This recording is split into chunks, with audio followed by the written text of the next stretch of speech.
शक्ति, आपका दर्शन करने मात्र से मुक्ति मिल जाती है। और मैं तो आपका ही वंशज हूँ, आपकी शरण में आया हूँ माता, इसलिए कृपा करो और मेरी भी सदगति हो जाए। कोई ऐसा आप उपाय बताओ। जैसे भगवती से निवेदन किया सो भगवती भागीरथी प्रकट भई और भगवती ने कह दिया, बेटा वास्तव में ये एक ब्राह्मण का श्राप है, संत का श्राप है, इसलिए इसको टालने में मैं सामर्थ्यवान नहीं हूँ। ये तो कोई संत ही तुझे बता पाएगा। इतना कह करके भगवती भागीरथी शांत भई और परीक्षित जी महाराज अब बैठे हैं रेती में। परीक्षित जी महाराज गंगा की रेती में बैठे। इतने में जब संसार के संतों को पता चला कि परीक्षित को श्राप लगा है, तो अत्रिर्वसिष्ठस्य वना शरद्वा अरिष्टने में भृगुरंगिराश्च पारासरोगादि सुतोथ राम उतथ्य इंद्र प्रमदे माहो। संसार के जितने संत थे जब उनको पता चला तो अत्रि जी महाराज, वशिष्ठ जी महाराज, च्यवन जी महाराज, गौतम जी महाराज, इन सारे संतों का समागम भया। गिरिजा संत समागम क्षमा लाभ कछुआन, संतों की मंडली जुटी है। सारे संतों को देख करके राजर्षि प्रणाम करते हैं। संतों से एक ही प्रश्न पूछते हैं, गुरुदेव जो म्रियमाण आसन पर बैठा हो उसके मुक्ति का उपाय क्या है? जिसे ये श्राप लगा है कि 7वें दिन तक्षक के काटने से मृत्यु हो जाएगी, उसकी मुक्ति का उपाय क्या है? तो जो तो महाराज सामान्य संत थे, सामान्य संतों ने कहा, भैया परीक्षित अगर मृत्यु के भय से बचना है तो महामृत्युंजय की यज्ञ कराओ, फला यज्ञ कराओ, फला जपानुष्ठान कराओ। कोई सटीक उत्तर न दे पाया।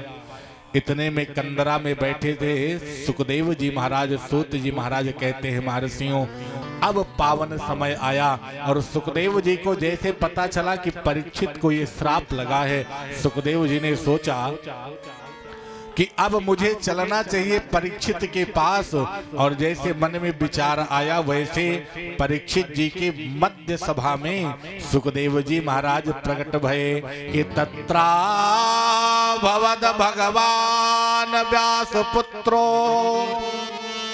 यदृक्षया गामट मानो नपेक्षा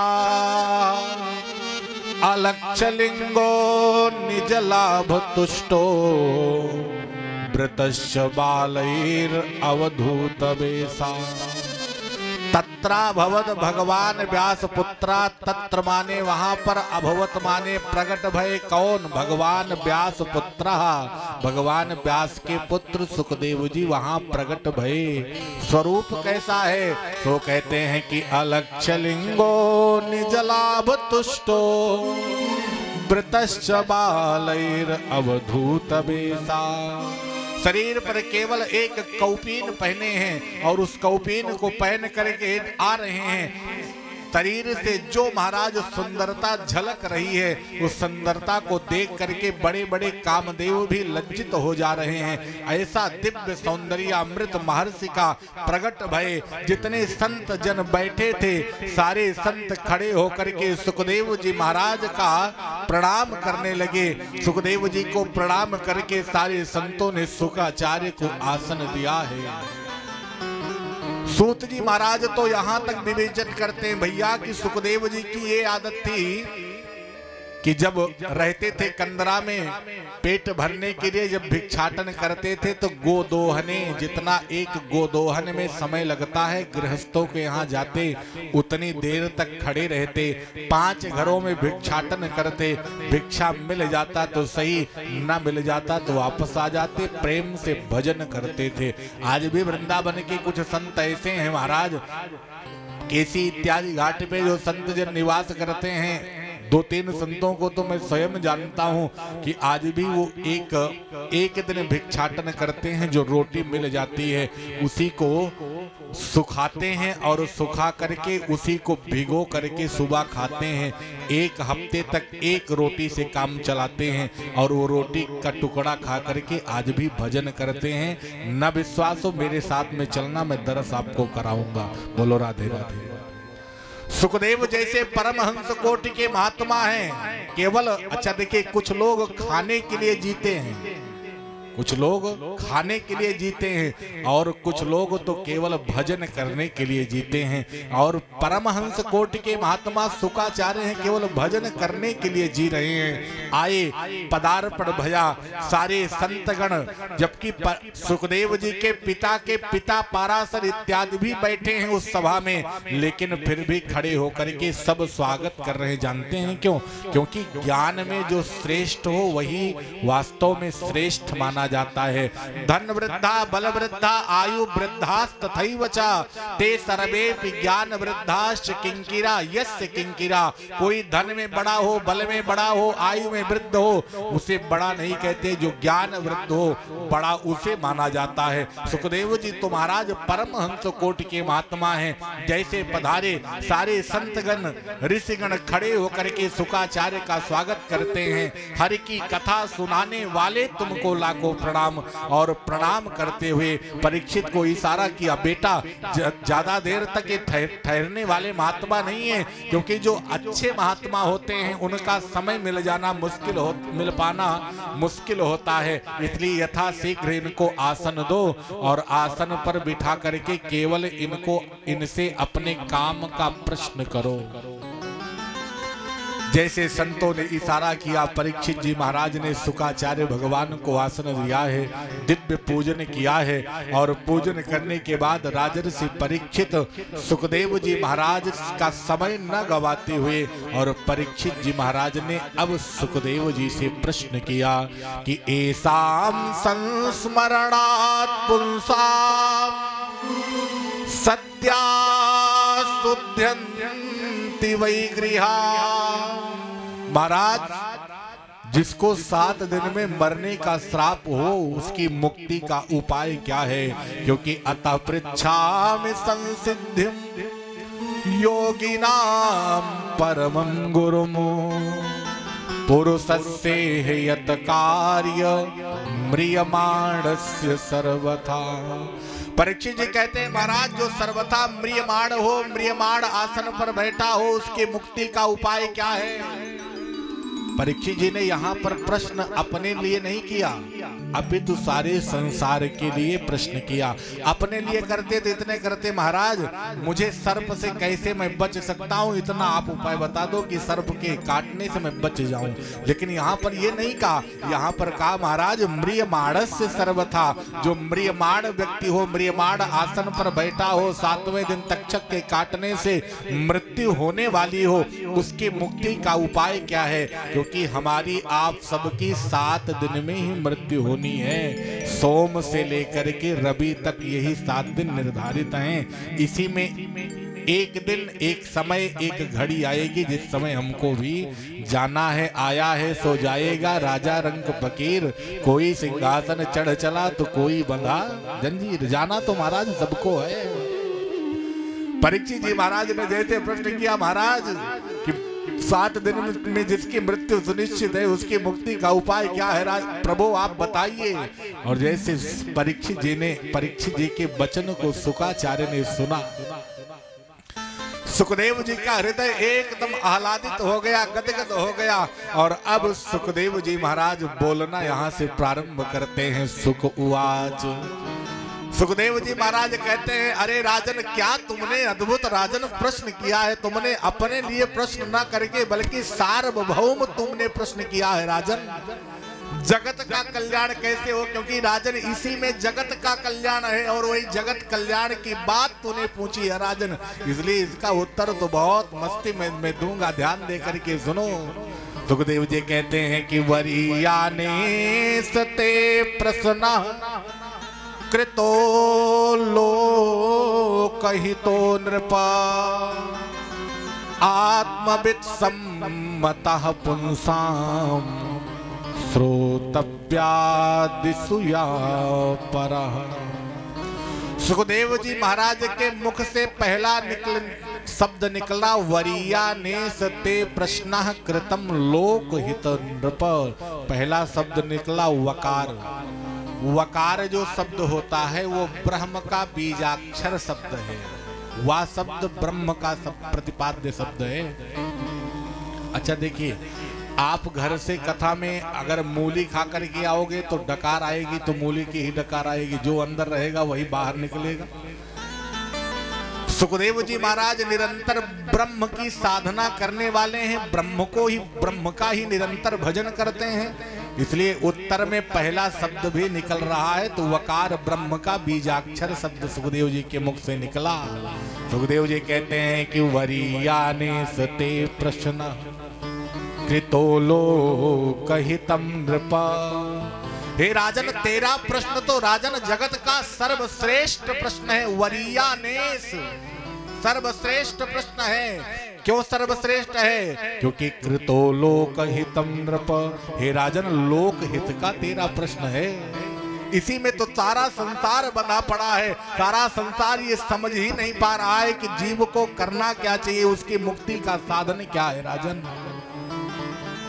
सारा संसार केवल खाने में, कमाने में, परिवार का, अपने कुटुंब का भरण पोषण करने में लगा है। उसे ये ज्ञान ही नहीं है कि भजन कैसे किया जाए जिससे मोक्ष हो सके। क्योंकि निद्रया ह्रियते नक्तम व्यवायेन चवावया दिवाचार थे हया राजन कुटुंब भरणे नवा। सुखदेव जी कहते हैं राजन, निद्रया ह्रियते नक्तम व्यवायेन चवावया। राजन, केवल निद्रया माने सोने में, खाने में, कमाने में, और कुटुंब भरणे नवा, अपने परिवार का भरण पोषण करने में संसार लगा है कि कैसे मैं अपने परिवार को चला पाऊं, कैसे सोऊं, कैसे खाऊं, इसी में संसार लगा है। उस संसार वालों को तो ये ज्ञान ही नहीं है कि एक दिन मुझे जाना भी कहीं है। ये संसार सत्य नहीं है, क्योंकि ये सारे संसारे विषय विष संगा कुल धया।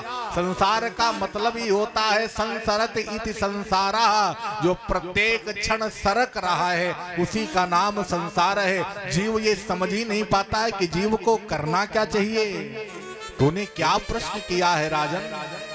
क्योंकि तस्माद भारत सर्वात्मा भगवान ईश्वरो हरि श्रोतव्यः कीर्तितव्यश्च स्मर्तव्यच्छेच्छता भयम्। हे भारत, तस्मात् भारत सर्वात्मा भगवान ईश्वरो हरि। हे राजन, ये सारे जगत का यही कार्य है। हम लोगों को तब ज्ञान होता है जब शव यात्रा चलती है, और शव यात्रा में जब चार कंधे लगते हैं तो हम लोग कहते हैं कि राम नाम सत्य है। अरे भाई, उस समय आपको जानने से क्या फायदा कि राम नाम सत्य है कि असत्य। ये तो मरने से पहले सोचना था ना कि राम नाम सत्य है कि असत्य है। आद्य शंकराचार्य भगवान कहते हैं, जन्म गयो पुण्य को पिन लभ्या। जब तक मानव जीवन है, यौवन अवस्था से ही भजन करना प्रारंभ कर दो, राम कहना प्रारंभ कर दो।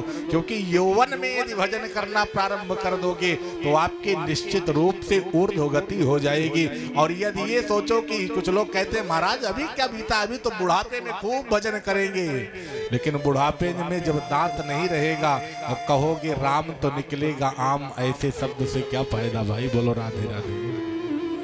इसलिए भजन भी करना है तो शंकराचार्य भगवान ने कहा कि जन्म गयो पुण्य को पिन लभ्या। जैसे यौना मिली वैसे आप भजन करना प्रारंभ कर दो। क्योंकि बचपन में बताया गया कि धरा धाम सत्य है, और जवानी में सिखाया गया कि अर्थ काम सत्य है। सत्य को छिपाया गया और झूठ को बताया गया, और हमको समझाया गया कि क्या क्या सत्य है। लेकिन पिंजड़े का पंछी जब इस पिंजड़े को छोड़ चला, और तब ये बताया गया कि राम नाम सत्य है। अरे मेरे भाई, ये तो आपको पहले जानना था ना कि राम नाम सत्य है कि असत्य है। जन्म गयो पुण्य को पिन लभ्या। जीवन के प्रारंभ में जब भजन करोगे तभी ध्रुव की तरह आप ना भजन कर पाओ, लेकिन राम कहना तो सीख जाओ। राम कहोगे तो निश्चित रूप से तुम्हारा कल्याण हो जाएगा, इसमें संशय नहीं है। सुखदेव जी कहते हैं, अरे राजन तस्मात् भारत सर्वात्मा भगवान ईश्वरो हरि। इस संसार की यही स्थिति है राजन, लेकिन अगर इस संसार से बचना है तो 3 काम करना चाहिए। राजन कहा क्या? कहा श्रोतव्यः। राजन पूरे भारतवासियों को, पूरे जगत के लोगों को, संसार के लोगों को यदि अपना कल्याण करना हो तो जितना हो सके भगवान की कथा को सुनना चाहिए। कीर्तितव्यः, जितना हो सके भगवान के लिए कार्य करना चाहिए। शास्त्र ये कहता है कि आप संसार के गृहस्थ के कार्यों को करो, लेकिन गृहस्थ के साथ साथ भगवान के भी कार्य को करना सीखो। श्रोतव्यः कीर्तितव्यश्च स्मर्तव्यच्छेच्छता भयम्। और अपनी स्मृति के द्वारा निरंतर भगवान के नाम का चिंतन करो, क्योंकि जिस देश में, जिस वेश में, परिवेश में रहो, राधा रमण राधा रमण राधा रमण कहो। जहां भी रहो केवल ठाकुर के नाम का स्मरण यदि करते रहोगे तो जीवन तो स्वयं कृतार्थ हो जाएगा। और जैसे इतना दिव्य ज्ञानोपदेश सुखदेव जी ने परीक्षित जी को दिया, परीक्षित जी हाथ जोड़ करके कहते हैं कि गुरुदेव, जिस भजन करने की बात आप मुझे बता रहे हो, ये जो मन है ना, ये मन तो भजन में महाराज लगता ही नहीं। इस मन को भजन में कैसे लगाया जाए? क्योंकि मन तो महाराज इतना बड़ा चंचल है कि ये भजन में तो बैठने वाला ही नहीं है। इसलिए मन को रोकने का, मन को भजन में लगाने का कोई मार्ग बताओ महाराज, कोई ऐसा साधन बताओ जिससे मेरा मन भजन में लग सके। सुखदेव जी ने कहा कि परीक्षित, यदि मन को भजन में लगाना है तो राजन सुनो, जितासनो जित श्वासो जित संगो जितेन्द्रियः स्थूले भगवते रूप मनः संधारये धिया। सुखदेव जी ने कहा कि जीवात्मा को यदि मन को भजन में लगाना है तो 3 कार्यों को राजन करना चाहिए। सर्वप्रथम प्रातः काल उठना चाहिए, और प्रातः काल उठ करके ब्रह्म मुहूर्त की बेला में स्नान कर लेना चाहिए।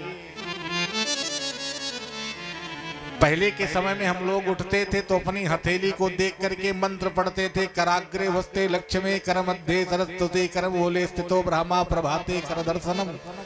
हम लोगों के प्राइमरी के पाठशाला की पुस्तक में भी ये पढ़ाया जाता था, हम लोग पढ़ते हैं आज भी। लेकिन आज के समय की क्या स्थिति है, जब सूर्य भगवान की किरणें हमारे मुख पर पड़ती हैं तो कहते हैं जरा थोड़ा सा सुनती हो, जरा चाय बना लाना। तो जब बेड टी आएगी पान कर लेंगे, उसके बाद फिर साहिब उठते हैं।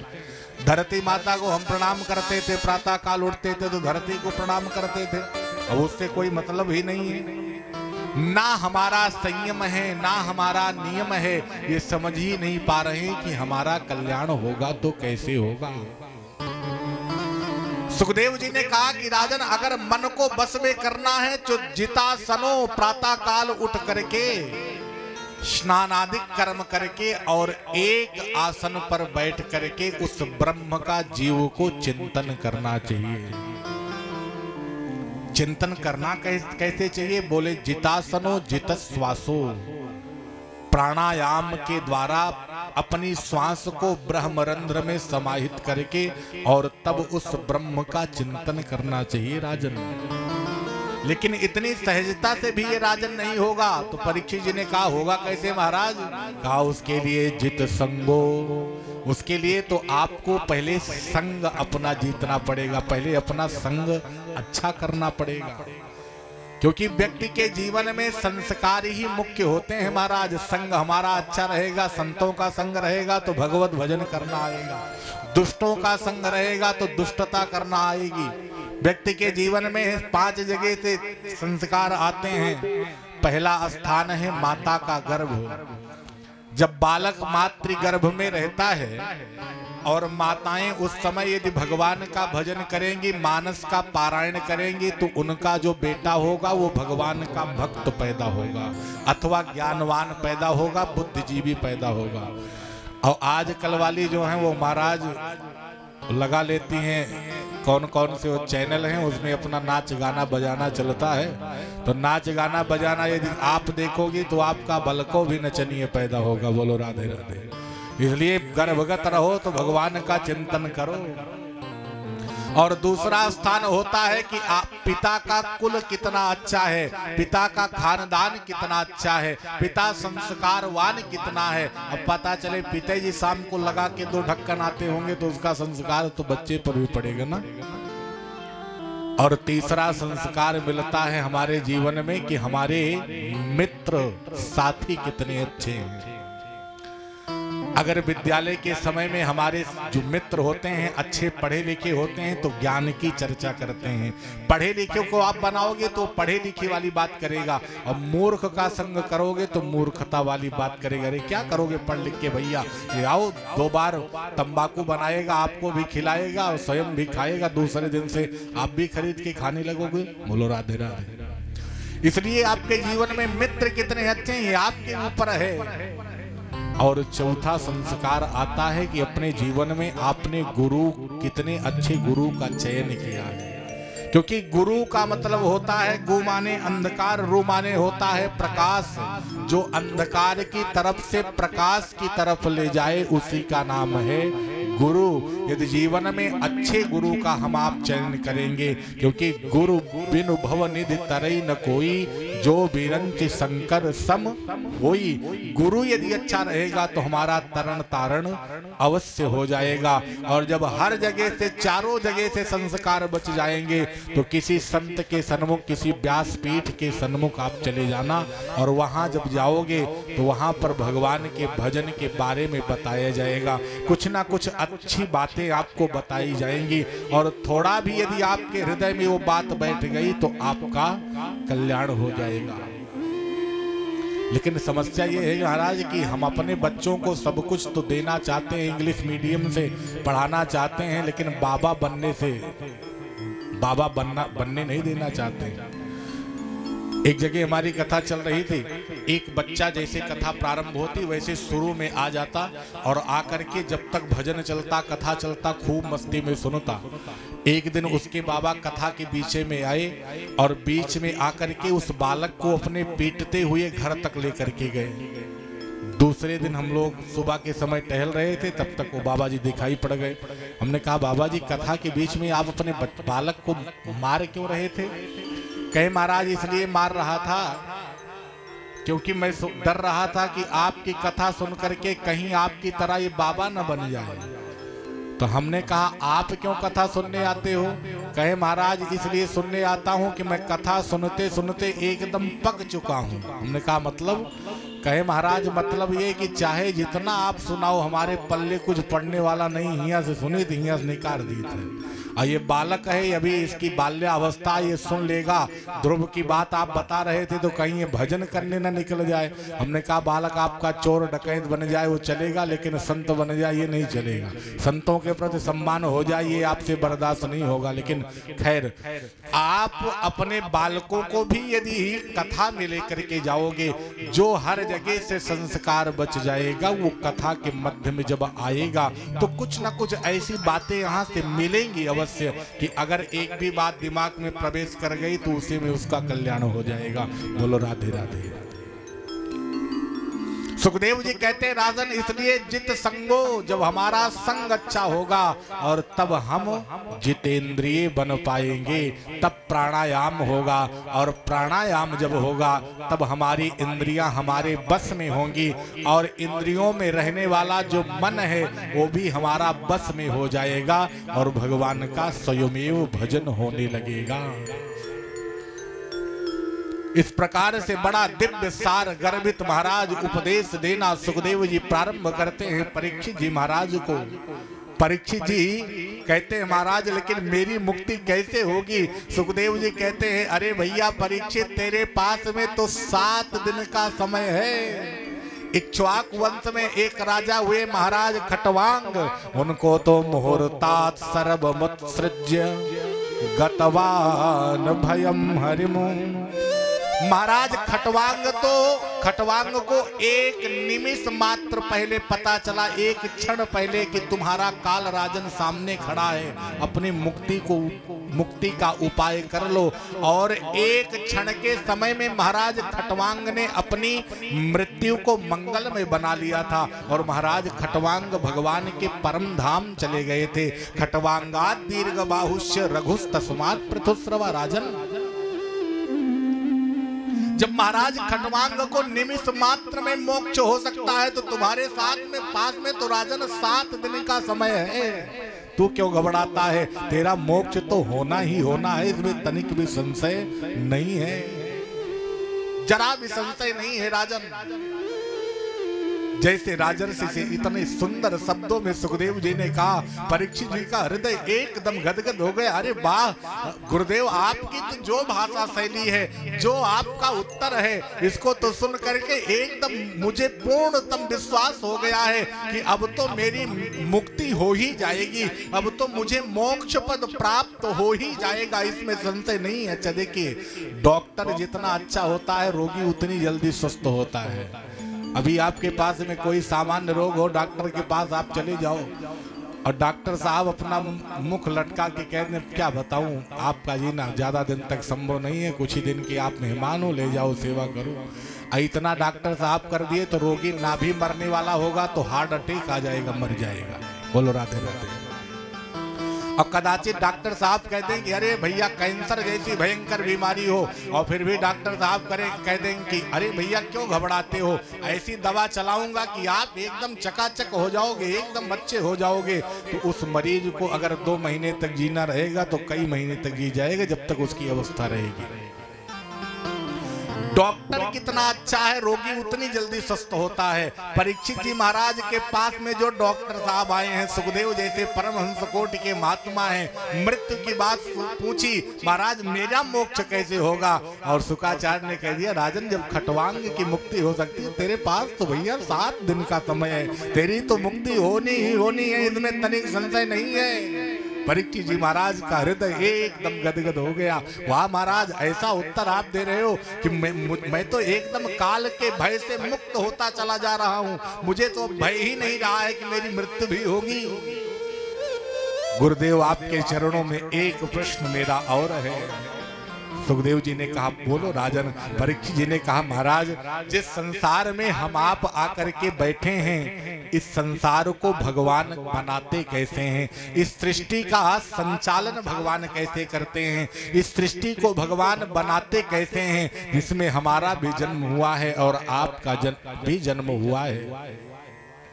जैसे परीक्षित जी ने सृष्टि विषयक प्रश्न किया, सुखदेव जी कहते हैं, राजन जो प्रश्न तुम आज मुझसे कर रहे हो, यही प्रश्न एक बार विदुर जी महाराज ने मैत्रेय महात्मा से किया था, और जो मैत्रेय जी ने विदुर जी को उत्तर दिया था, वही उत्तर मैं तुम्हें देने का प्रयास करूंगा। जैसे विदुर का नाम लिया, वैसे परीक्षित जी ने हाथ जोड़ लिया, गुरुदेव ये विदुर कौन है, मैत्रेय कौन है, मैत्रेय से विदुर का मिलन कैसे हुआ, जानने की इच्छा है, कृपा करके आप बताओ। और जैसे विदुर के चरित्र को सुनने की इच्छा परीक्षित जी जाहिर करते हैं, सुखदेव जी ने विदुर चरित्र कहना प्रारंभ किया। सुखदेव जी ने कहा कि राजन एक दिन का विषय, यदा तो राजा स्वसुतान साधु पुषणन्न धर्मेण विनष्ट दृष्टि भ्रातुरय विश्य सुतान विबंधून प्रवेश्य लाक्षा भवने ददाह। राजन एक दिन धृतराष्ट्र के पास में विदुर जी का आगमन हुआ। विदुर दासी पुत्र हैं। विदुर जी आए और विदुर जी ने धृतराष्ट्र को समझाना प्रारंभ किया, क्योंकि देखिए कौरव पक्ष की सेना में विदुर जी महाराज धर्म के अवतार हैं, और पांडव पक्ष की सेना में युधिष्ठिर जी महाराज धर्म के अवतार हैं। समस्या। अच्छा देखिए, धर्म जहां होता है वहीं विजय होती है, क्योंकि यतो धर्मस् ततो जयः, जहां धर्म होगा विजय वहीं होगी। युधिष्ठिर जी पांडवों में धर्म के स्वरूप हैं, जो पांडवों से कहते हैं वो पांडव करने के लिए तत्क्षण तैयार हो जाते हैं। लेकिन विदुर जी महाराज धर्म के स्वरूप हैं। विदुर जी जो कौरव पक्ष में कहते हैं, विदुर जी की बात ही कोई नहीं मानता है। विदुर जी ने धृतराष्ट्र को समझाने का प्रयास किया कि हे राजन, यदा तु राजा सुतसान साधोन पुसुणन धर्मेण विनष्ट दृष्टि। एक तो राजन तुम जन्मांध अंधे हो, और जन्मांध अंधे होने के साथ साथ हमें लगता है कि तुम्हारे हृदयगत जो दृष्टि है, तीसरी दृष्टि, जिसे ये भास होना चाहिए कि किसके साथ में क्या करना चाहिए, मुझे लगता है कि वो भी दृष्टि तुम्हारी अंधी हो चुकी है। ये जो तमाम प्रकार के तुम्हारे पुत्र लाक्षा भवने ददाहा, जो तमाम प्रकार के तुम्हारे पुत्र पांडवों को मारने का प्रयत्न कर रहे हैं, इससे बचो राजन। अपने पुत्र को समझाओ, अपने पुत्र दुर्योधन को समझाओ। और अगर ना मानता हो राजन, तो अगर शरीर में रोग हो जाए और डॉक्टर साहब ये कह दें कि अंगुली में रोग हुआ है, अंगुली को काट देने से पूरी शरीर बच जाती है, तो अंगुली को कटवा देना चाहिए। डॉक्टर ये कह दें कि पैर में सड़न पैदा हो गई है, पैर को काटने से पूरा शरीर बच जाएगा, तो पैर को कटवा दिया जाता है राजन। डॉक्टर ये कहते हैं हाथ को कटवाने से पूरा शरीर बच जाएगा, तो हाथ को काट देना चाहिए राजन। अगर दुर्योधन का परित्याग करने से महाभारत जैसा युद्ध होने से बच जाता है, तो राजन भलाई इसी में है कि दुर्योधन का परित्याग कर दो और पांडवों को राजन अपना लो। लेकिन धृतराष्ट्र की बात समझ में ना आई। धृतराष्ट्र तो ऐसे पुत्र के मोह में फंसे थे कि उनको ज्ञान ही नहीं हुआ कि मुझे करना क्या चाहिए। ये उपदेश दे ही रहे थे कि धर्मेण विनष्ट दृष्टि, धर्म रूपी दृष्टि को राजन जगाओ। लेकिन जब धृतराष्ट्र की बात समझ में ना आई और ये बात सुन रहा था, बगल में खड़ा हुआ दुर्योधन आया और आकर के दुर्योधन ने विदुर काका के हाथ को पकड़ करके महाराज बाहर निकाल दिया। अरे तेरा दिमाग खराब हुआ है, मेरे पिता को मेरे ही प्रति तू भड़काता है, मेरे ही यहाँ रह करके स्वान की भांति तू भोजन करता है और मेरे ही प्रति पिता से कहता है कि दुर्योधन को राज्य से बहिष्कृत कर दो। जा, मैं तुझे दंडित करता हूँ, तू यथाशीघ्र विदुर मेरे राज्य को छोड़ करके चला जा। और जैसे महाराज राज्य को छोड़ने की बात कही, सुखदेव जी कहते हैं कि हे परीक्षित, इसका दर्शन करो। आज मानो कौरव पक्ष से धर्म ही मानो चला जा रहा हो। अच्छा देखिए, राज्य तभी चल सकता है, गोस्वामी जी लिखते हैं कि सचिव वैद गुरु तीन जो प्रिय बोलहि, भय आस राज धर्म तनु तीन करी हो ही बेगी नास। अगर आपका जो मंत्री होंगे, गुरु होंगे, चाटुकार बन जाएंगे, राजा के अनुसार काम करने लगेंगे, तो राज्य ज्यादा दिन तक चलने वाला नहीं है। विदुर जी महाराज सही कह रहे हैं, तो सही का फल ये हुआ कि महाराज निकलना पड़ा राज्य से। सुखदेव जी भी महाराज अपने भाषा में कहते हैं कि राजम स्वयं धनुर्धारि निधाय माया गतव्यतो या दुर्मानयाना सनिर्गतः कौरव पुण्य लब्धो गजाह्वया तीर्थ पदा पदानी। राजन सनिर्गता कौरव पुण्य लब्धो। आज दुर्योधन ने जब विदुर जी महाराज को अपने घर से बहिष्कृत किया, तो मानो आज कौरवों का पुण्य विदुर जी के साथ में चला जा रहा है। क्योंकि विदुर जी महाराज धर्म के वेत्ता हैं और धर्मो रक्षति रक्षितः। धर्म कहता है कि मेरी रक्षा तुम करोगे तो मैं तुम्हारी रक्षा करूंगा, और धर्म को ही मानो बहिष्कृत कर दे रहा है दुर्योधन। जहां धर्म जा रहा है वहां विजय कैसी हो सकती है। जैसे यहाँ विदुर जी को घर से बहिष्कृत किया दुर्योधन ने, ऐसे ही रामावतार में जिस समय रावण विभीषण जी को धक्के मार करके निकालता है, तो गोस्वामी जी ने मानस में इंकित कह दिया कि अस काहि चला विभीषण जबाहि, अस काहि चला विभीषण जबाहि, अस काहि चला विभीषण जबाहि, अस काहि चला विभीषण जबाहि,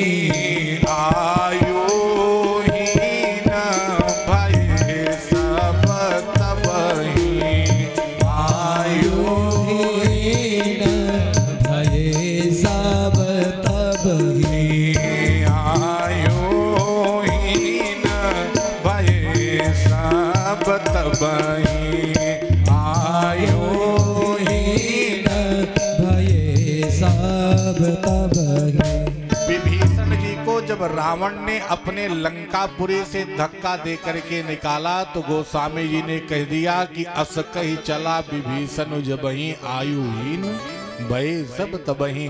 उसी दिन से लंका वालों की राक्षस कुल की आयु कम होने लगी।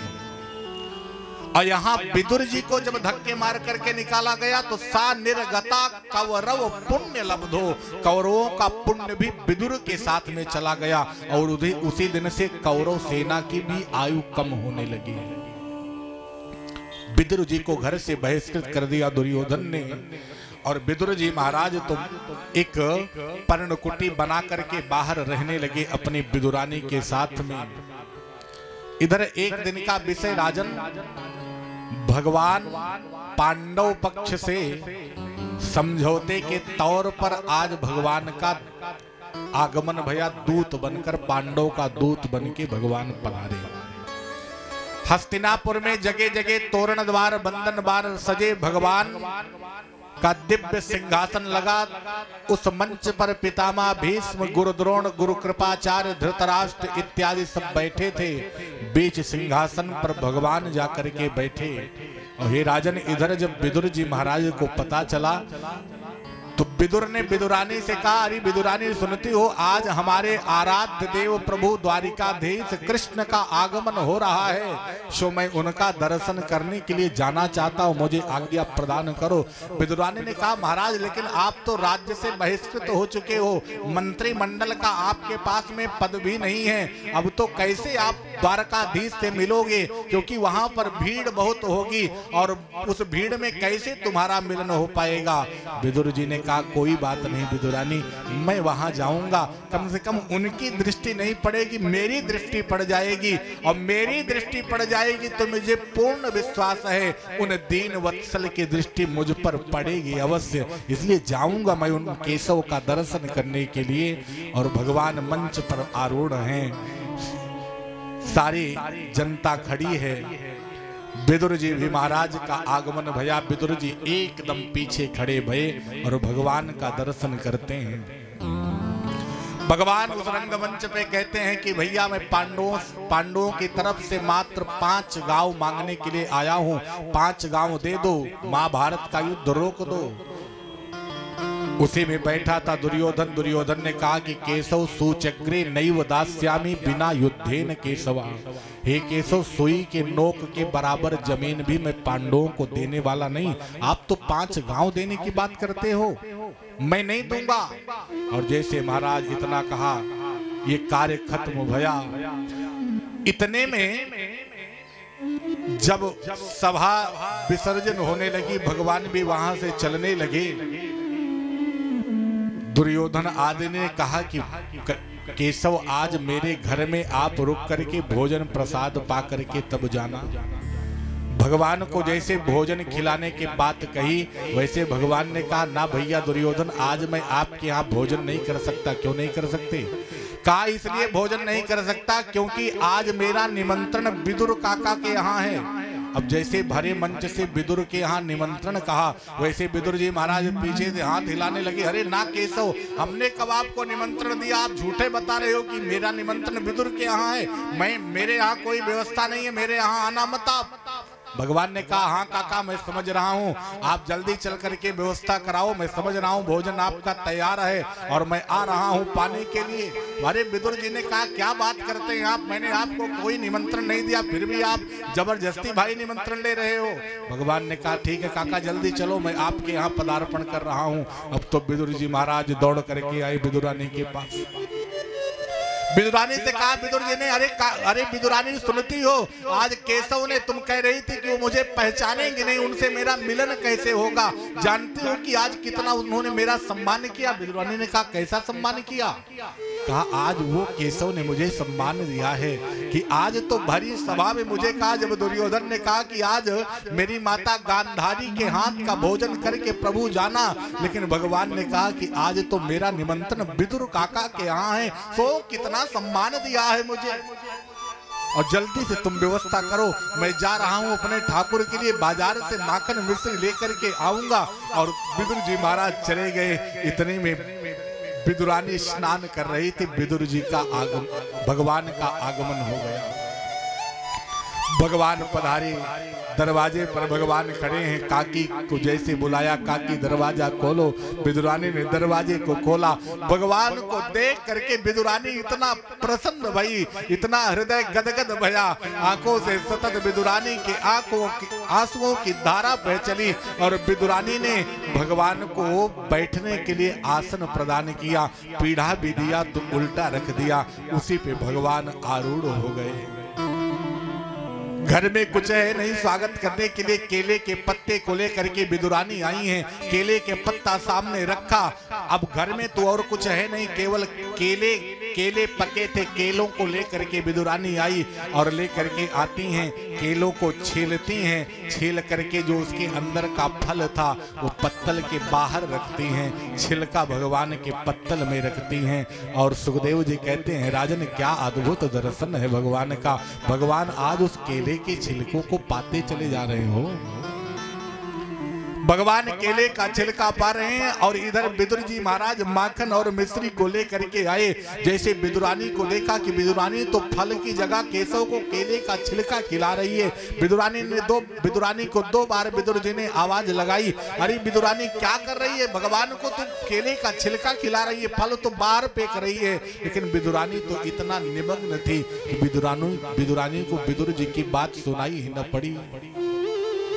तब विदुर जी महाराज विदुरानी के शरीर को पकड़ के जब हिलाए, अरे विदुरानी कहाँ विशुद्ध हो गई है तू, क्या खिला रही है हमारे ठाकुर को। और जब विदुरानी ने पत्तल में देखा कि छिलके पड़े हैं और उसी को भगवान पा रहे हैं, तब तो महाराज विदुर जी के नेत्रों से और भगवान के नेत्रों से, विदुरानी के नेत्रों से आंसुओं की धारा बह चली।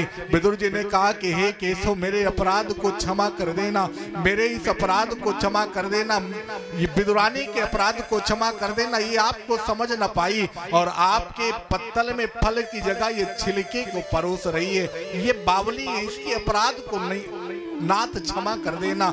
और जैसे कई बार क्षमा शब्द कहते हैं, विदुर जी कहते हैं कन्हैया मेरे हाथ से ये माखन मिश्री का भोग लगाओ। जैसे भगवान के हाथ में माखन मिश्री विदुर जी ने पकड़ाया, थोड़ा सा स्वाद भगवान ने चखा और चख करके भगवान कहते हैं काका जितना स्वाद मुझे विदुरानी काकी के केले के छिलके में आ रहा था, वो स्वाद तुम्हारे इस माखन और मिश्री में नहीं आ रहा है।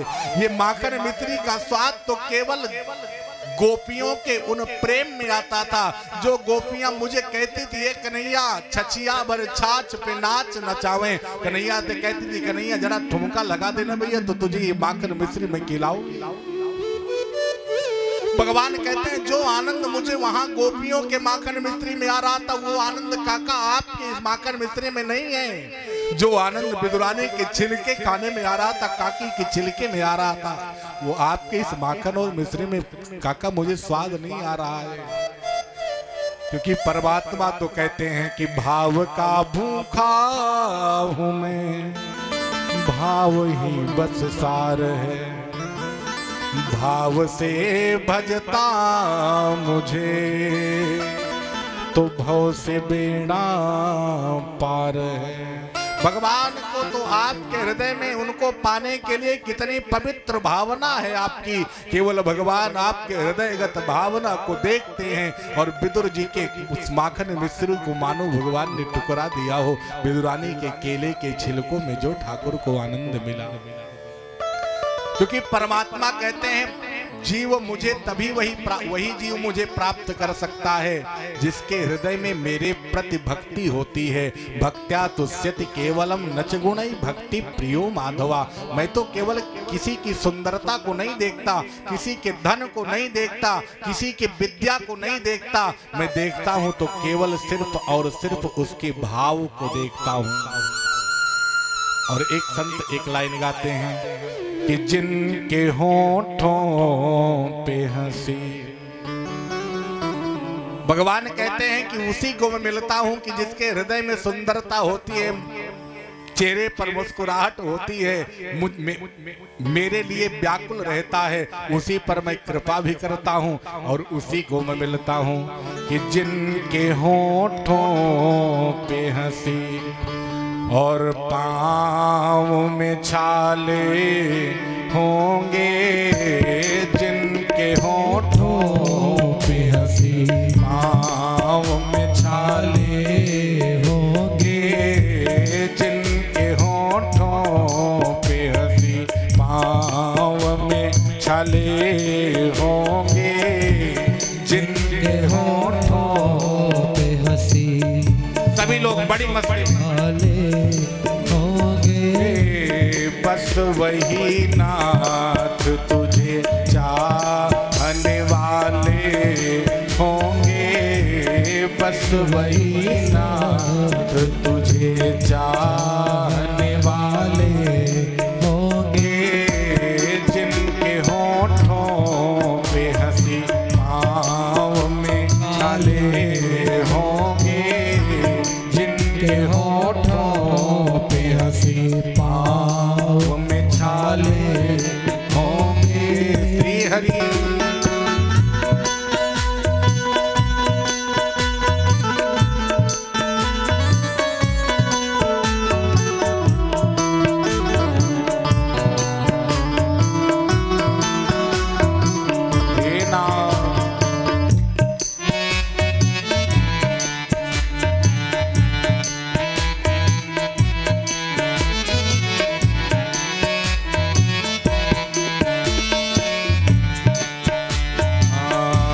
छछिया भर छाछ पे मोहन को नचाने वाले, छछिया भर छाछ पे मोहन को नचाने वाले, छछिया भर छाछ, छछिया भर छाछ, छछिया भर छाछ पे कान्हा को नचाने वाले, छछिया भर छाछ पे कान्हा को नचाने वाले, कितने किस्मत के धनी को पवग्वाले होंगे, कितने किस्मत के धनी को पवग्वाले होंगे, बस वही नाथ तुझे चाहने वाले होंगे, बस वही लोग तुझे चाहने वाले होंगे, जिनके होठों पे हंसी पाँव में छाले होंगे, जिनके होठों पे हंसी पाँव में छाले होंगे, बस मेरे नाथ तुझे चाहने वाले होंगे, बस मेरे नाथ तुझे चाहने वाले होंगे, बस मेरे नाथ तुझे चाहने वाले होंगे, बस मेरे नाथ तुझे चाहने वाले होंगे, जिनके होठों पे हंसी पाँव में छाले होंगे,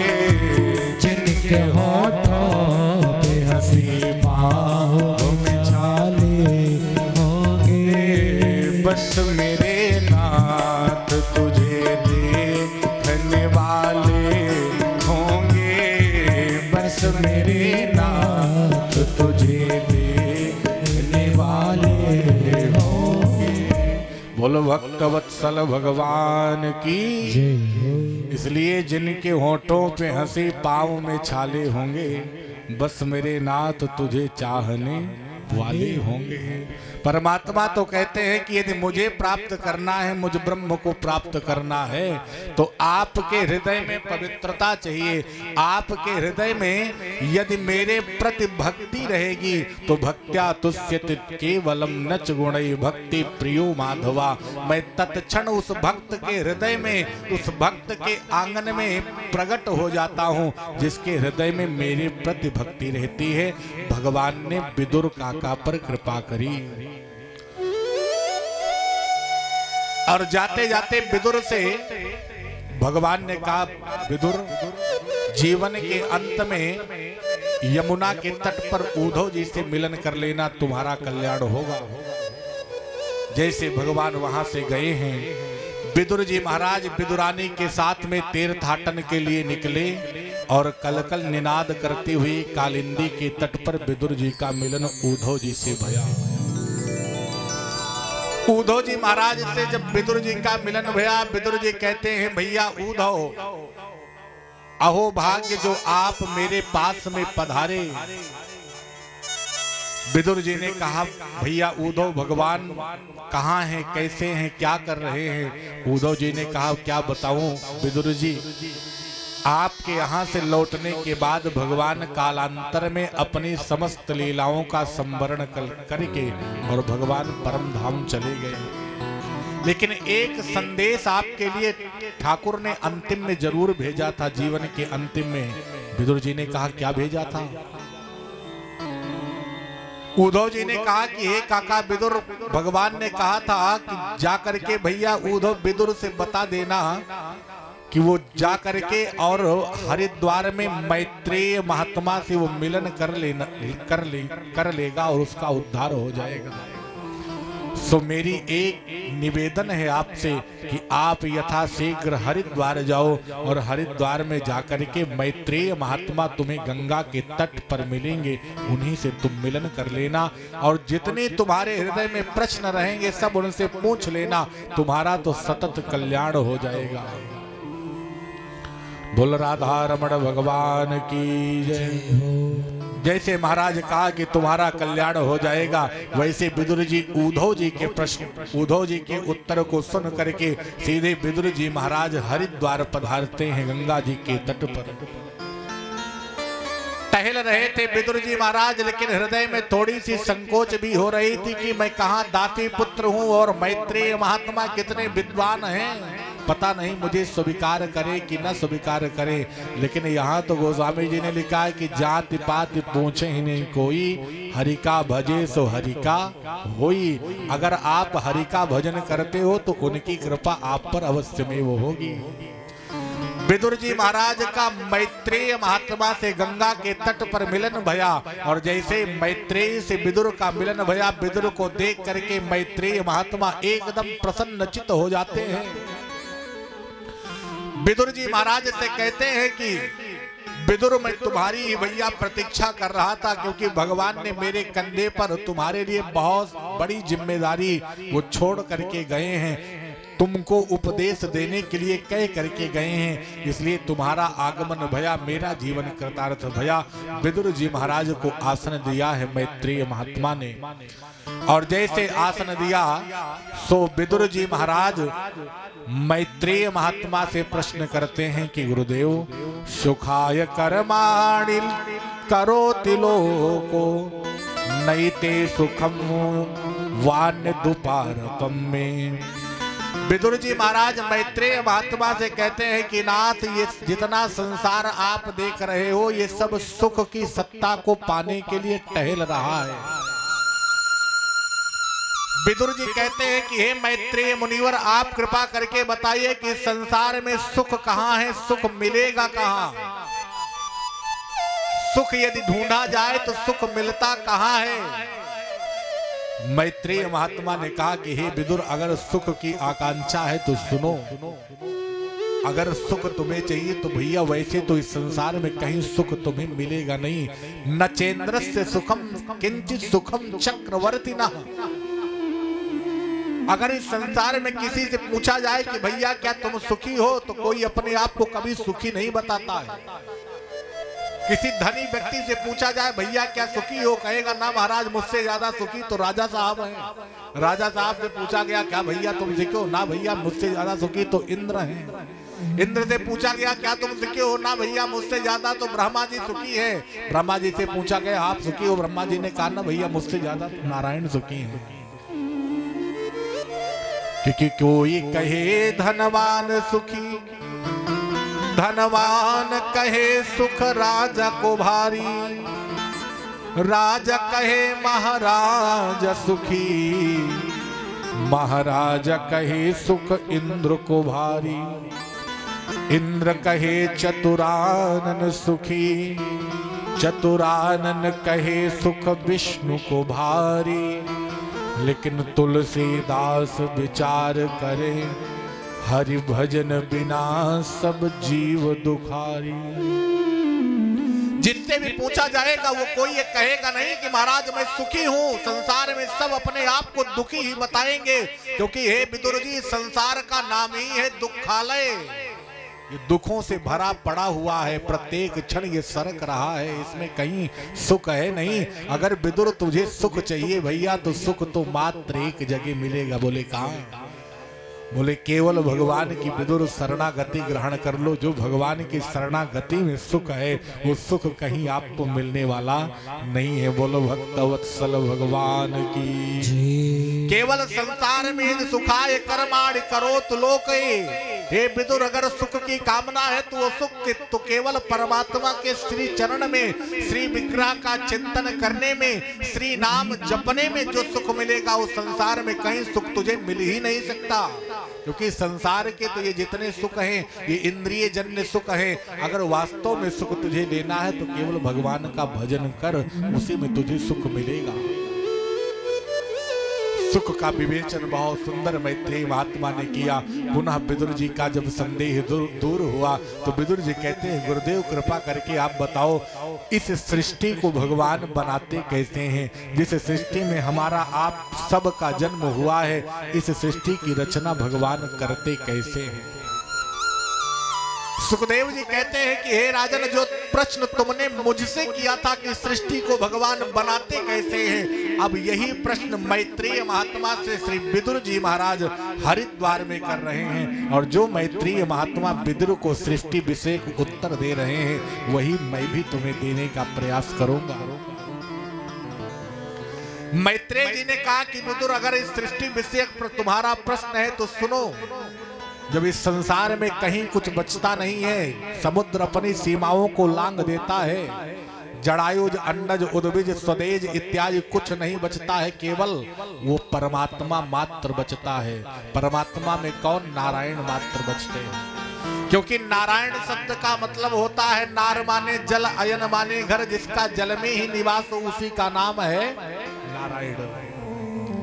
और जब वो नारायण, जब वो ब्रह्म की सत्ता एकमात्र बचती है तो उस ब्रह्म के हृदय में एक बार बात याद आई कि एको हम बहुत श्यामा, मैं एक से अनेक हो सकता हूँ। सो एक से अनेक होने की जैसे बात मन में आई, वैसे महाराज उसके नाभि से एक कमल की उत्पत्ति भई और उस कमल पर श्री ब्रह्मा जी महाराज प्रकट भये।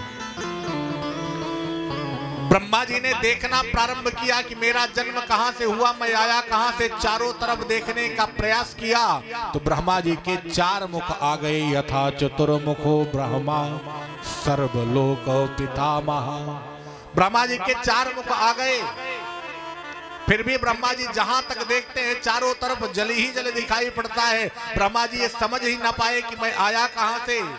कभी ब्रह्मा जी उस कमल के तंतु को पकड़ करके, डंडी को पकड़ करके जल के भीतर जाते हैं तो कभी जल के ऊपर आते हैं। बहुत परेशान भये ब्रह्मा जी। पुनः जब कमल के ऊपर आकर के बैठे तो ब्रह्मा जी को दो शब्द सुनाई पड़े। स्पर्शे सुयत षोडशमेक विंशम। एक 16वां शब्द काका गागा का और दूसरा 21वां शब्द सुनाई पड़ा है महाराज। हे ब्रह्मा जी, अगर तुम ये जानना चाहते हो कि तुम्हारा जन्म कहां से हुआ तो तस्यो पसन्न मबि तुम जाओ तप करो। ता सुनाई पड़ा और दूसरा शब्द पा सुनाई पड़ा, तप करो, तप से तुम्हें पता चलेगा कि तुम्हारा जन्म कहां से हुआ और किस लिए हुआ है। ब्रह्मा जी ने तप करना प्रारंभ किया। हजारों वर्ष तक ब्रह्मा जी ने तपश्चर्या करी। तब ब्रह्मा जी को परमात्मा का दर्शन भया, भगवान का दर्शन भया। और भगवान नारायण ने दर्शन देते हुए कहा कि ये ब्रह्मा, तुम्हारी तपस्या से मैं प्रसन्न हो, जाओ आज के बाद मैं तुम्हें विधाता का पद प्रदान करता हूं। आज के बाद तुम विधाता बन जाओ। जैसे विधाता का पद ब्रह्मा जी को प्रदान किया, जाओ भैया ब्रह्मा ब्रह्मलोक में सृष्टि की जाकर के रचना करो। ब्रह्मा जी ने कहा, महाराज इतना बड़ा पद आप मुझे प्रदान कर रहे हो, यहाँ कोई छोटा पद पा जाता है, गांव का एक प्रधान होता है तो अपने आप को प्रधानमंत्री से कम नहीं समझता है। बोलो राधे राधे। अब आप तो मुझे पूरे सृष्टि का रचयिता बना रहे हो, इतना बड़ा पद दे रहे हो, मेरे जीवन में अहंकार आ जाएगा तो। ब्रह्मा जी ने कहा, जल्दी, मेरे भक्तों के हृदय में अहंकार आता नहीं है, और आ जाता है तो एक क्षण में मैं उसे नष्ट कर देता हूँ, इसलिए इसकी चिंता छोड़ो। बहरहाल आप जाओ, सृष्टि की रचना प्रारंभ करो। सो ब्रह्मा जी महाराज आए ब्रह्मलोक, और ब्रह्मलोक में ब्रह्मा जी महाराज ने सृष्टि की रचना करना प्रारंभ किया। ब्रह्मा जी ने सबसे पहले सनकादि महात्माओं को जन्म दिया। सनक, सनंदन, सनातन, सनत कुमार, इन 4 महात्माओं को जन्म दिया, जो कि भगवान के 2400 अवतार में भगवान की प्रथम अवतार हैं। ब्रह्मा जी ने कहा, भैया जाओ, जाकर के सृष्टि की रचना करो। चारों महात्माओं ने मना कर दिया, ना महाराज, ये मैं सृष्टि की रचना नहीं कर सकता, सृष्टि के चक्कर में मैं नहीं पढ़ूंगा, माया के चक्कर में नहीं पढ़ूंगा। और जब ब्रह्मा जी की बात टाली, ब्रह्मा जी को आया क्रोध, श्राप दिया कि आज के बाद केवल 5 वर्ष के ही तुम रहोगे, बढ़ोगे नहीं। चारों महात्मा चले गए बद्रीनाथ धाम, आज भी 5 वर्ष की आयु के ही है। इतना ब्रह्मा जी को क्रोध आया कि ब्रह्मा जी के क्रोध के कारण भ्रिकुटी के मध्य से ये जो जगह होती है, यहीं से रुद्र का जन्म हो गया। बोलो शंकर भगवान की। भगवान शिव का जन्म हुआ ब्रह्मा जी के दोनों भ्रिकुटियों के मध्य से। ब्रह्मा जी ने कहा, भैया जाओ, आप भी सृष्टि की रचना करो। सो शंकर जी भी महाराज सृष्टि की रचना करने लगे। अब शिव जी की सृष्टि में तो भूत प्रेत, डाकिनी, पिशाचिनी इत्यादि का जन्म होने लगा। ब्रह्मा जी आए सृष्टि की रचना देखने के लिए, चल करके शिव की सृष्टि देखूं कैसी सृष्टि है। तो जैसे सृष्टि को देखा तो भूते प्रेत दिखाई पड़े। ब्रह्मा जी ने कहा, भैया मैंने मानवीय सृष्टि बनाने के लिए कहा था, तुम तो दानवीय सृष्टि बना रहे हो, ये सृष्टि बंद कर दो। शिव जी ने कहा, मुझे तो ऐसे ही सृष्टि की रचना करना आता है, इससे अच्छी सृष्टि मैं बना नहीं सकता हूँ, तो जो बनाऊंगा ऐसे बनाऊंगा। ब्रह्मा जी ने मना कर दिया। शिव जी सृष्टि की रचना करना बंद कर दिए। इधर पुनः ब्रह्मा जी आए, और अब की बार ब्रह्मा जी की छाया से करदम महात्मा का जन्म हुआ। करदम महात्मा से कहा, आप भी जाओ सृष्टि की रचना करो। करदम जी ने भी मना कर दिया, ना महाराज, पिताजी मैं सृष्टि की रचना नहीं कर सकता। चले गए तपश्चर्या करने के लिए। जिह्वा से सरस्वती का जन्म हुआ, और कुछ ब्रह्मा जी ने सरस्वती जी के ऊपर थोड़ा सा विमोहित भय, असंस्कारवान भय, ऋषियों ने श्राप दिया, तो ब्रह्मा जी का जो शरीर था वो दग्ध हो गया। पुनः से ब्रह्मा जी के शरीर का सृजन भया। और अब की बार ब्रह्मा जी ने पुनः मैथुनी सृष्टि रचना प्रारंभ किया।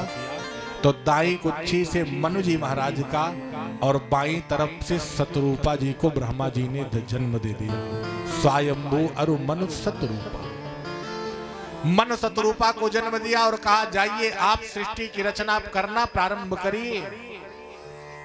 मन शतरूपा ने कहा, महाराज आप मेरे पितामह हो, आपकी आज्ञा है तो मैं जाऊंगा। सृष्टि की रचना करने के लिए मन शतरूपा जी पधारे, और पुनः ब्रह्मा जी ने 10 ऋषियों को जन्म दिया, जिसमें वशिष्ठ जी महाराज 10वां पुत्र नारदः, 10वें संतान के रूप में नारद जी का जन्म हुआ। मनु जी से कहा कि जाइए सृष्टि की रचना करिए। मनु जी महाराज आते हैं मृत्युलोक में सृष्टि की रचना करने के लिए, लेकिन यहाँ देखते हैं कि पृथ्वी का पता ही नहीं था। सारी सृष्टि जलमग्न थी। लौट करके मनु जी महाराज आए और मनु शतरूपा ने कहा कि पिताजी आपने भेजा तो, लेकिन मैं सृष्टि की रचना करूं तो कहां करूं, क्योंकि सारी सृष्टि तो इस समय जलमग्न हो गई है। सृष्टि की रचना के क्रम को मैं कहां बढ़ाऊं, क्योंकि हिरण्याक्ष दैत्य उत्पन्न भया है। वो हिरण्याक्ष पृथ्वी को ले जाकर के समुद्र के भीतर डुबो दिया है। सृष्टि पहले पृथ्वी बचे फिर सृष्टि को चलाऊं। सो ब्रह्मा जी महाराज को छींक आई और उस छींक से भगवान बाराह का जन्म हो गया। बोल बाराह भगवान की जय हो। भगवान बाराह हिरण्याक्ष की छुपाई हुई पृथ्वी को लेकर के बाहर निकले और पृथ्वी की स्थापना करी, हिरण्याक्ष का वध किया और मनु शतरूपा ने सृष्टि को चलाना प्रारंभ किया। परीक्षित जी महाराज ने कहा, महाराज ये हिरण्याक्ष कौन था, हिरण्याक्ष का जन्म कैसे हुआ, कैसे ये आया, आप थोड़ा विस्तार से सुनाने की कृपा करिए। लेकिन ठीक 7 बजे से हम आपको सुनाएंगे। 10 बजे तक रात्रि में भी कथा होती है, इसलिए समय आज्ञा नहीं दे रहा है। कुछ लोग दूर से भी आए होंगे तो समय अनुसार कथा विश्राम। आइए 2 बार भगवान के नाम का संकीर्तन, तत्पश्चात आरती प्रसाद और समयानुसार पधारें, जिसमें मनु जी महाराज के द्वारा सृष्टि की रचना, हिरण्याक्ष वध, ध्रुव जी महाराज का जन्म और ध्रुव जी को भगवत प्राप्ति कैसे होगी सब सुना जाएगा। समय से पधारने की कृपा करें। आइए 2 बार भगवान के नाम का संकीर्तन। मेरो राधा रमण गिरधारी, गिरधारी श्याम बनवारी। मेरो राधा रमण गिरधारी, गिरधारी श्याम बनवारी। मेरो राधा रमण गिरधारी, गिरधारी श्याम बनवारी। मेरो राधा रमण गिरधारी, गिरधारी श्याम बनवारी। बनवारी श्याम गिरधारी, बनवारी श्याम गिरधारी, गिरधारी श्याम बनवारी। गिरधारी श्याम बनवारी। मेरो राधा रमण गिरधारी, गिरधारी श्याम बनवारी। मेरो राधा रमण गिरधारी, गिरधारी श्याम बनवारी। कान्हा पीलो पटका ओढ़े, कान्हा पीलो पटका ओढ़े, कान्हा पीलो पटका ओढ़े। कान्हा पीलो पटका ओढ़े। मेरे राधा की मेरे राधा की नीली नीली साड़ी, गिरधारी श्याम बनवारी। मेरे राधा की नीले नीलधारी, गिरधारी श्याम बनवारी। जय जय राधा रमण गिरधारी, गिरधारी श्याम बनवारी। जय जय राधा रमण गिरधारी, गिरधारी श्याम बनवारी। हे राधा रमण। सभी लोग बड़ी मस्ती में।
यथास्थान खड़े होकर के भगवान की पावन सभी भक्त यथास्थान खड़े हो जाएं।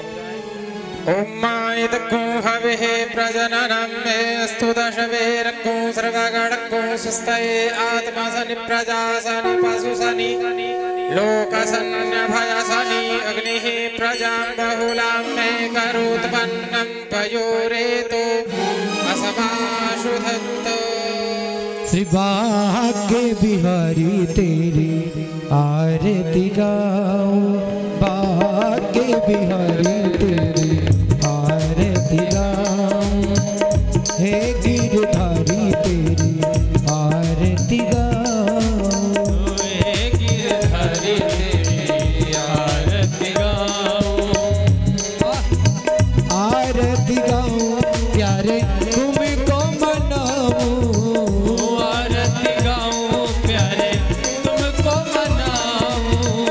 तुमको मनाऊं मैं तो श्याम को रिझाऊं, तुमको मनाऊं मैं तो श्याम को रिझाऊं, हे बनवारी तेरी आरती गाऊं, बिहारी तेरी आरती गाऊं, मोर मुकुट तेरे शीश पे सोहे, मोर मुकुट तेरे शीश पे सोहे, प्यारी बंसी मेरो मन मोहे, प्यारी बंसी मेरो मन मोहे, त्याग छवि बलिहारी जाऊं, एक छवि बलिहारी जाऊं, बाकी बिहारी तेरी आरती गाऊं, बाके बिहारी तेरी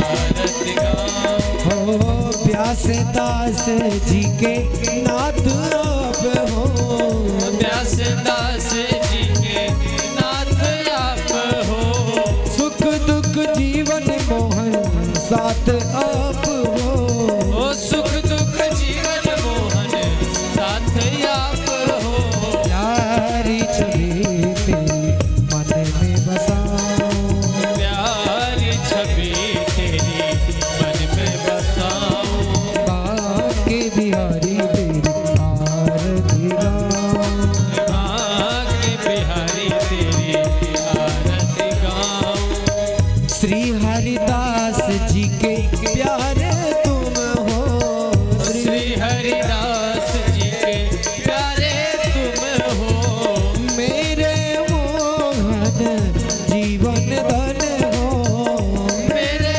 मोहन जीवन धन हो, मेरे मोहन जीवन धन हो, मेरे मोहन जीवन धन हो, बार बार मैं तो दर्शन पाऊं, बार बार तो दर्शन पाऊं, बाकी बिहारी तेरी आरती गाऊं, बाके बिहारी तेरी आरती गाऊं, कर्पूरकारं करुणावतारं संसारसारं जगद्भारं सदा वसन्तं हृदयारविन्दे भवं भवानी सहितं नमामि, त्वमेव माता सविता त्वमेव, त्वमेव बन्धुः सखा त्वमेव, त्वमेव दिव्या दृढं त्वमेव, त्वमेव सर्वं मम देव देव। हरे राम